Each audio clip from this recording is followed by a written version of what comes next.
نحمده ونصلي ونسلم على سيدنا ومولانا رسوله النبي الأمين المكين الحنين الكريم الرؤوف الرحيم أما بعد فأعوذ بالله من الشيطان الرجيم بسم الله الرحمن الرحيم قال الله تبارك وتعالى في كلامه المجيد والفرقان الحميد إن الله وملائكته يصلون على النبي يا أيها الذين آمنوا صلوا عليه وسلموا تسليما اللهم صل على سيدنا ومولانا محمد وعلى آل سيدنا ومولانا محمد وبارك وسلم وصلوا عليه۔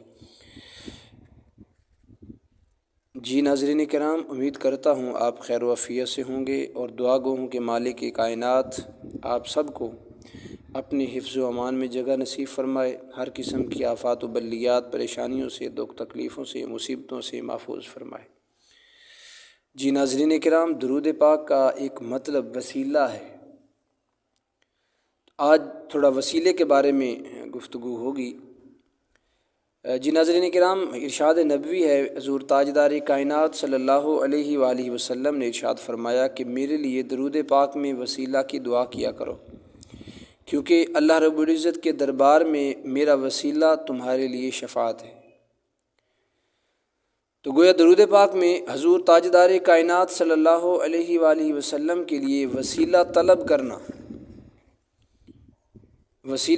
کرنا یہ اجر ہے کہ قیامت کے روز درود خاں، یعنی جو سرکار کی بارگاہ میں درود و سلام پڑھتا ہے، حضور نبی مکرم رؤوف الرحیم صلی اللہ علیہ وآلہ وسلم اس کی شفاعت فرمائیں گے اور اس کو سرکار کی شفاعت نصیب ہوگی۔ ایک اور حدیث مبارکہ میں آتا ہے، حضرت انس بن مالک رضی اللہ تعالیٰ عنہ راوی ہیں، فرماتے ہیں کہ آقا علیہ الصلوۃ والسلام نے ارشاد فرمایا کہ میں روز محشر زمین کے پتھروں اور درختوں سے بھی زیادہ انسانوں کی شفاعت کروں گا۔ تو آپ ہی سے روایت ہے کہ حضور نبی کریم رؤوف الرحیم صلی اللہ علیہ وآلہ وسلم نے ارشاد فرمایا کہ میری شفاعت میرے ان امتیوں کے لیے ہوگی جو گناہ کبیرہ کے مرتکب ہوں گے۔ سبحان اللہ۔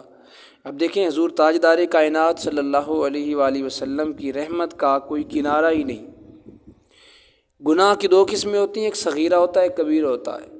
تو حضور نے ارشاد فرمایا صغیرہ گناہ چونکہ وضو کرنے سے، سلام کرنے سے ختم ہو جاتے ہیں، تو حضور نے ارشاد فرمایا کہ میں شفاعت ان کی کروں گا جن کے پاس کبیرہ گناہ ہوں گے۔ یعنی آقا علیہ الصلوۃ والسلام اسی حدیث مبارکہ میں اپنی شان بھی بیان فرما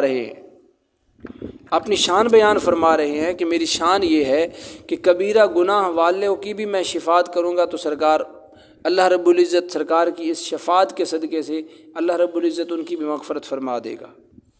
ایک راز تو اس کے اندر یہ ہے کہ آقا علیہ الصلوۃ والسلام گناہ کبیرہ کے مرتکب جو ہوں گے ان کی شفاعت فرمائیں گے۔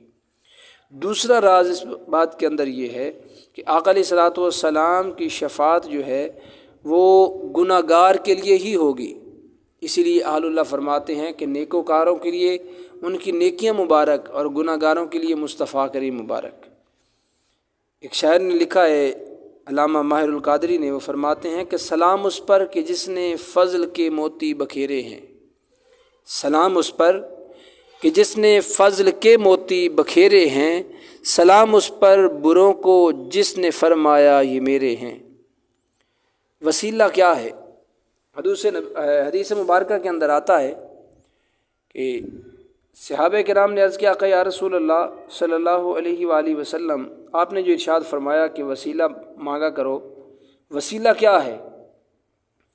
تو حضرت السلام نے ارشاد فرمایا کہ جنت میں ایک اعلیٰ درجہ ہے جس درجے کو مقام محمود کہا جاتا ہے۔ پھر صحابہ کرام نے عرض کیا کہ یا رسول اللہ صلی اللہ علیہ وآلہ وسلم، یہ ارشاد فرمائیں کہ مقام محمود کیا ہے؟ آپ نے ارشاد فرمایا مقام محمود وہ جگہ ہے جہاں میں اپنی امت کی شفاعت کروں گا۔ حضرت کعب بن مالک رضی اللہ تعالیٰ عنہ فرماتے ہیں کہ حضور نبی کریم رؤوف الرحیم صلی اللہ علیہ وآلہ وسلم نے ارشاد فرمایا قیامت کے روز سب لوگ اکٹھے ہوں گے تو میرا رب مجھے ایک سبز کلر کا بہشتی لباس پہنائے گا، پھر مجھے شفاعت کی اجازت مل جائے گی۔ تو اللہ رب العزت جو چاہے گا میں اس کی بارگاہ میں عرض کروں گا، بس یہی مقام محمود ہے۔ حضرت عبداللہ بن عباس فرماتے ہیں کہ جب جہنمی جہنم میں اور جنتی جنت میں چلے جائیں گے تو جنتی لوگوں کی سب سے آخری جماعت اور جہنمی لوگوں کی سب سے آخری جماعت باقی ہوگی۔ جہنمی جنتیوں کو کہیں گے تمہیں تمہارے ایمان نے کیا نفع دیا؟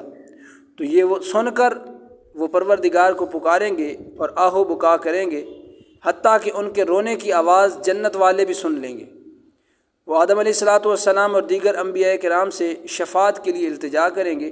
ہر نبی یہی کہے گا آج شفاعت کے لیے کسی اور کے پاس جاؤ، حتیٰ کہ یہ معاملہ حضور تاجداری کائنات صلی اللہ علیہ وآلہ وسلم کی بارگاہ میں پیش ہوگا تو حضور نبی کریم رؤوف الرحیم صلی اللہ تعالی وسلم آپ ان کی شفاعت فرمائیں گے، بس یہی مقام محمود ہے۔ حکیم الامت مفتی احمد یار خان نعیمی رحمۃ اللہ تعالی علیہ آپ فرماتے ہیں جب اولین و آخرین ہر دروازے پر یہی آواز سنیں گے کہ شفاعت کے لیے کسی اور کے پاس جاؤ، تو آخر الزمان نبی علیہ الصلاۃ والسلام کے پاس جب حاضر ہوں گے، حضور علیہ الصلاۃ والسلام کی اس عزت و عظمت کو دیکھ کر ہر دشمن دوست آپ کی تعریف کرے گا۔ یعنی جب سب انبیاء کے پاس سے جائیں گے تو سب انبیاء سب رسول یہی کہیں گے کہ آج کسی اور کے پاس جاؤ۔ تو جب حضور تاجدار کائنات صلی اللہ علیہ وسلم کی بارگاہ میں آئیں گے تو سرکار فرمائیں گے انا لہا، میں اس لیے ہوں، میں آپ کی شفاعت کے لیے ہوں۔ تو جب سرکار یہ فرمائیں گے تو آپ کے جو دوست تھے، یعنی جو آپ سے محبت کیا کرتے تھے، اپنے اعمال کی وجہ سے گناہوں میں بٹ گئے لیکن دل سے محبت کیا کرتے تھے، وہ آپ کے دوست اور آپ کے دشمن جو دنیا میں آپ کے مخالف تھے، تو وہ دونوں آپ کی تعریف کرنے لگ جائیں گے۔ چونکہ حمد کا مطلب ہے تعریف، تو مطلب یہ ہوا کہ آقا علیہ الصلاۃ والسلام کی جب دوست اور دشمن تعریف کرنے والے بن جائیں گے تو اس مقام کو مقام محمود کہا جاتا ہے۔ قرآن پاک میں اللہ رب العزت نے ارشاد فرمایا عسیٰ ان یبعثک ربک مقاما محمودا، بس قریب ہے کہ آپ کا رب آپ کو مقام محمود پر کھڑا کرے گا، یعنی ایسے مقام پر آپ ہوں گے، اتنے بلند درجے پہ ہوں گے کہ آپ کا دوست بھی آپ کی تعریف کر رہا ہوگا اور آپ کا دشمن بھی آپ کی تعریف کر رہا ہوگا۔ پس وسیلہ سے مراد مقام محمود اور مقام محمود سے مراد مقام شفاعت۔ تو حضور نبی رحمت صلی اللہ علیہ وسلم نے ہیں حضور آپ قیامت کے روز اپنے گناہ گار امتیوں کے لیے اللہ رب العزت کی بارگاہ میں سفارش فرمائیں گے، من ذا الذی یشفع عندہ الا باذنہ، کون ہے کہ ان کی اجازت کے بغیر اس سے کسی کی شفاعت کرے؟ تو میرے آقا علیہ الصلوۃ والسلام اللہ رب العزت کی اجازت سے اپنے گناہ گار امتیوں کے لیے اس کی بارگاہ میں سفارش فرمائیں گے، یہی آپ کی شفاعت ہوگی۔ اسی شفاعت کی وجہ سے آپ کو شفیع المذنبین یعنی گناہ گاروں کی سفارش کرنے والا کہا گیا۔ آپ یہ سفارش محشر کے روز فرمائیں گے، اسی لیے آپ کا لقب مبارک شفیع المحشر یعنی حشر میں شفاعت کرنے والا بھی ہے۔ آپ اپنی امت کی شفاعت کے بعد دیگر امتیوں کی بھی شفاعت فرمائیں گے، اس لیے آپ کا ایک اور لقب شفیع الامم یعنی امتوں کی سفارش کرنے والا بھی ہے۔ تو ناظرین کرام، آج ایک حصول برکت کے لیے درود پاک کی تلاوت کرتے ہیں۔ حصول برکت کے لیے ایک درود پاک کی تلاوت کرتے ہیں۔ بسم اللہ الرحمن الرحیم، اللہم صلی وسلم علی سیدنا و مولانا محمد وعلی آل سیدنا و مولانا محمد بعدد قطرات الامطار۔ جی ناظرین کرام، یہ جو درود پاک آپ نے سماعت کیا، یہ وہ درود پاک ہے کہ جس کو جب بارش ہو رہی ہو تو اس وقت یہ درود پاک پڑھا جائے تو بارش کے جتنے قطرے زمین پر گریں گے ان قطروں کے برابر اللہ رب العزت درود پاک پڑھنے کا ثواب آپ کو عطا فرمائے گا۔